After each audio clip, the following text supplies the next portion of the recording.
What's up, YouTubers? Right here working on this 81 Gpz1100B1 model, fuel injected.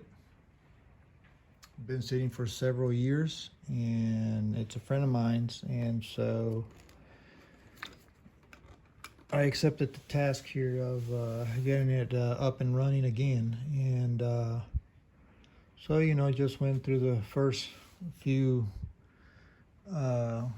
checkups as far as the ignition turning on and fuel pump priming and all that, and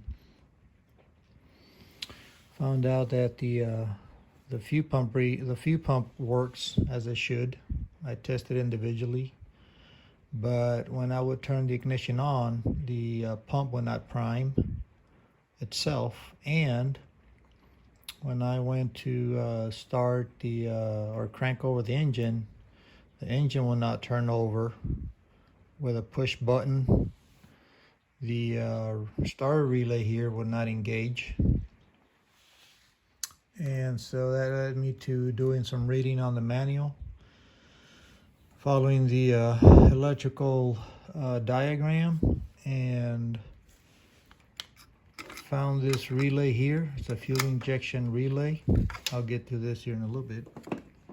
This is a fuel injection relay. So pretty much when you turn on your ignition, this is a two-part relay. One side of the relay supposed to prime the pump 5 seconds after you turn the ignition, and then after the engine turns on, the second part is the one that keeps constant pressure on the pump, you know, on and off to keep constant pressure. The second part was working where, according to the test, but the first part was not working. So part one of the fuel injection fuel pump, which is when you first turn on the ignition, it would prime it. That part did not work. Excuse me. So this I need to replace. So the second issue was that it would not crank over. And so again, did some research on the book, follow the electrical diagram, and it looks like the headlight, the starter switch, the relay, all these little black wires right here, they're all integrated not only to the fuel pump relay, but it's also interconnected somehow to this reserve lighting device, which goes right in here. And so first thing I did was pull some fuses, ended up with a headlight fuse. I disconnected the headlight fuse, and that worked fine. Pushed the button, cranked over.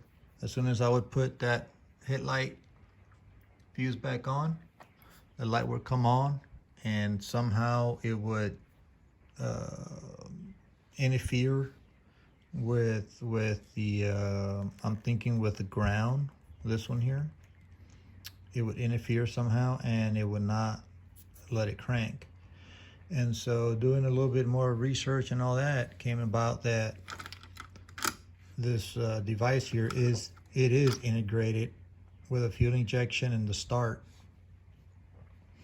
And so just out of nowhere, I decided to tap this with a screwdriver that I had in my hand while holding the start button, and behold, it cranked up.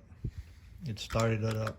So if you're having issues with the starter button not working, not cranking up, you know, of course, we all go to the relay and check that. Relay was good, of course. If it comes out that it's good, then you need to move on.